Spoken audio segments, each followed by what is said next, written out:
I think it should certainly be tried. There are very difficult political issues here. There are people dying in the Channel. There are criminals who are making a fortune out of it. We would normally be disrupting those criminals, but we can't do that because we don't have access to France. That's where we should be arresting them. That's where we should be destroying their boats. That option is not open to us. So we have a combination of circumstances here where people are dying in the Channel and criminals are getting rich on it. Therefore, something has to be done. What the government is proposing is similar to what has been done successfully in Australia. And when I hear people talking about the value for money problems, the thing is that because Australia introduced this sort of policy, the crossings by boat of migrants came to an end. Sure. Overnight, they came to an end.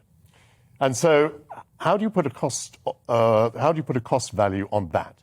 The fact that suddenly you didn't have to be spending, in the British case, £1.5 billion a year putting migrants up in hotels. The fact that you weren't losing 27 lives at a time. And just straying into the Justin Welby thing, I mean, human life is very important, and we need to put a value on human life. And it is terribly surprising to me on Easter Day, when we're talking about the triumph of life over death, that the Archbishop of Canterbury is so convinced that this is a non-godlike policy. This is a policy which is about saving lives and stopping criminality. Going to come to Welby in just a moment. A slight nuance on it, because I'd like to know what your own view is on the Rwanda plan. But yesterday we were talking to Norman Baker, Edwina Curry, Anne Widdecombe, a range of opinion there, and also John Mann, who used to be a Labour MP and is now sitting in the House of Lords in those colours. And the thing I put to them, and they didn't any of them demur from it, that the sharpest criticism that's coming of the Rwanda plan, before Welby opened his mouth, was coming from people like you, in the Sunday Mirror. It was coming from people like your colleague Pippa Crerar in the Daily Mirror. It's even coming from people like Andrew Mitchell on the Tory benches on cost and stuff like that. Where's the Labour alternative? Well, I mean, the whole question really is, if you're talking about saving life, there are other ways of doing it without entering into a trade in human cargo, which is what this basically comes down to. So at the moment that asylum seekers have to actually make the application for asylum in this country. So somehow they've got to get here. Yeah. If they come by plane, they still have to lie before they get here about the reasons for coming. So if you were looking for an alternative, we should be finding a way of getting safe routes, as we do with refugees from refugee camps, safe routes for people to come in, which would deter them going across the Channel. Yeah. But isn't that incumbent upon a party that seeks to replace the current government? Isn't it incumbent upon them to spell that out, as you have done, with great ease? I mean, whether I agree with you or not is utterly irrelevant. But you can articulate it as Baker articulated it yesterday. Yes, I would like to hear the Labour Party say something on that, a solution to it rather than just a criticism of what it says at the moment. OK, coming then to Welby and sticking those two excellent thoughts together. The other thing that strikes me is that Priti Patel particularly, but also Boris Johnson to an extent, can dismiss the bulk of the criticism as the usual suspects, either newspapers that intrinsically disagree with the Conservative stance on anything, and that's right and proper, and they're allowed to do that, or lawyers chasing nice big fat fees, or unelected clerics. Usual suspects, putting the boot in.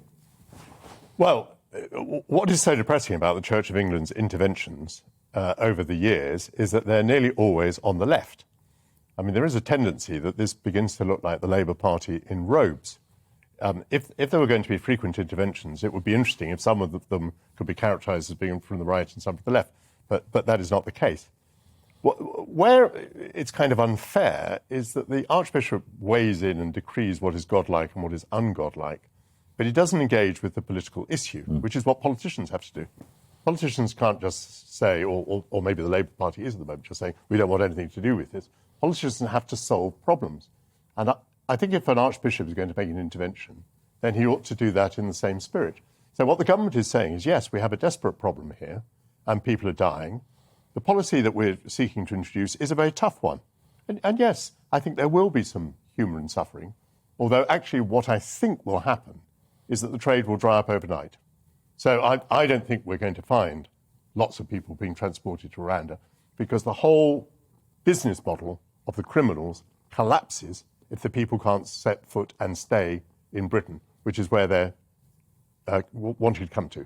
And it's such an obvious point, and I'm sorry to repeat it because it is so obvious, but these people are actually coming here from France. They're not coming here from Syria. They're no longer in Syria, if they ever were. I do agree with you, Nigel.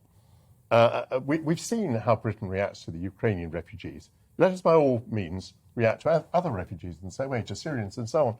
But the people who have gathered at Calais may or may not be political refugees. What is absolutely certain about them is that they're not in any danger in France. No, they're not in danger in France. But I mean, we now have the problem of Brexit. We used to have the Dublin regulation, which said that asylum seekers should claim asylum in the first safe country they come to. Since Brexit, we've lost the Dublin regulation, so we're stuck with a situation where they're trying to get over here.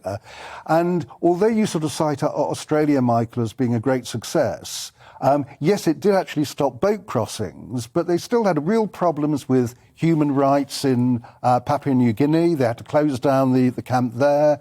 They had to pay £37 million in compensation because of ill treatment there. All the worries that we face about Rwanda. And when it comes to the Archbishop of Canterbury, he's the one person in Britain who I think has got the right to interpret what God's will happens to be. And the other point there is the Archbishop of Canterbury is in a sense a politician.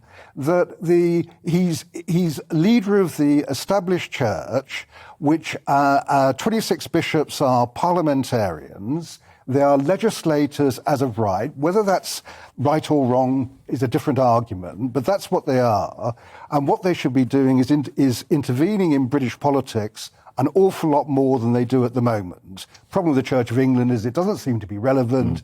It lags 30 years behind the people it purports to represent. I love it when the Archbishop will actually take the bull by the horns and deal with it with a current controversy.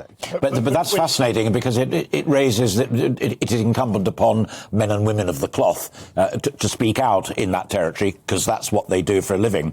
But in a sense, your earlier observation was that there is a moral response to it, and it's saving lives in the Channel. It's saving lives stuck in refrigerated lorries with the refrigeration turned off. Yeah, that is the moral issue. And the Archbishop, it seems to me, is not engaged with it.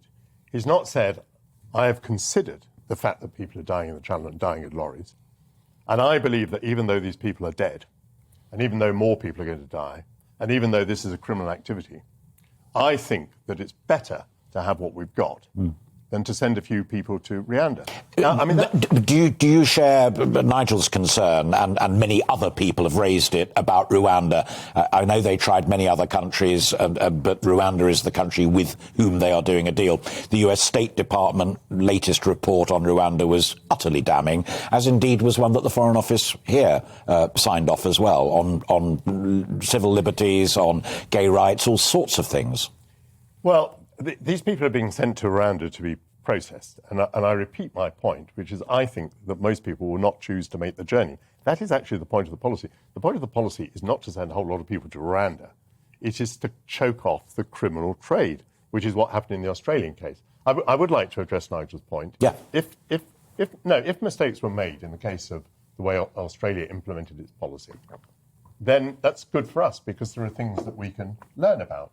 And I certainly don't say that there are no issues with this, that there are no problems. I think there are, and some of them will be debated in Parliament and some of them will be taken through the courts. But we're still left with the position where the Archbishop of Canterbury seems to be saying that it's worse to, as it were, threaten, because I think it is basically a threat rather than what's going to be an actuality, threaten to take people to Rwanda. Worse to do that than to allow people to die in the Channel. I don't see how that is, a godlike position. No, but you're assuming then that the people traffickers will actually be put off. I am. The danger is they'll change their business model. Which is what they did when Israel did a similar deal with Rwanda back in, when was it, 2017, 2016? And Israel ran into a lot of legal problems with doing that. Turned the tap off in the end. Didn't work. Yes, I mean, Israel certainly didn't proceed as we're intending to proceed. No. They proceeded in a great deal of secrecy and obfuscation. The British government is going to take this through Parliament. It's going to be very transparent. We obviously have courts where the British government can be challenged. I mean, I can see a fault in the British system, which is that we're not going to put children through this process. So I can immediately see that the people smugglers will switch to children. That would be one way of getting around it. Yes. Yeah. And that, I think, is a problem. I mean, the government is trying to make the package more palatable by not including children, but that is an obvious possible fault with it. But I think in the case of Australia, I don't think they have been able to change the business model. And by the way, all parties in Australia now agree to the policy. There isn't, as far as I know, political opposition, at least within the main two parties in Australia, to the policy. It is now a bipartisan policy. And I can see that happening here as well. Yeah. They had to close down the camps in New Guinea. So the Australian policy didn't necessarily work. And so the question is, yes, if we can learn from the mistakes of Australia, brilliant. What if we're just repeating them? Yeah. The feeling at the moment is that's what's going on. You're both very experienced political practitioners and political observers over a period of time. The other thing that strikes me about this, and I mentioned it almost as a throwaway line in my introduction, that I think there have been two major national opinion polls, and Christopher Hope did one for his own podcast with the Daily Telegraph. And okay, that's the Telegraph, and that's a perfectly reasonable criticism, although Hope's a very straight journalist as well. But the two big ones, Savanta and YouGov, find that around about 45-50% of the great British public, who ultimately are the only people who matter in all of these debates, think it's worth giving it a try. Yeah, I'd have thought it would have been higher. If only half the people actually agree with it, that sounds like half don't. So I'm not sure that this is actually going to be the great popular policy that Boris Johnson and Priti Patel were hoping. I mean, quite clearly, the timing of it is to hit the local elections, to try and ameliorate the damage from Partygate. But at the moment, the opinion polls, I would have thought it would be a populist policy. That's what they're expecting. All right. You've both agreed kindly to stay with us and come back for a more detailed conversation at 1 o'clock about Boris Johnson. But let me end on this. If you were Boris Johnson waking up at the moment and looking at the newspapers, would you look to yourself and think, you know what, I'd rather have Zelensky as a mate than Justin Welby as a mate? Yes.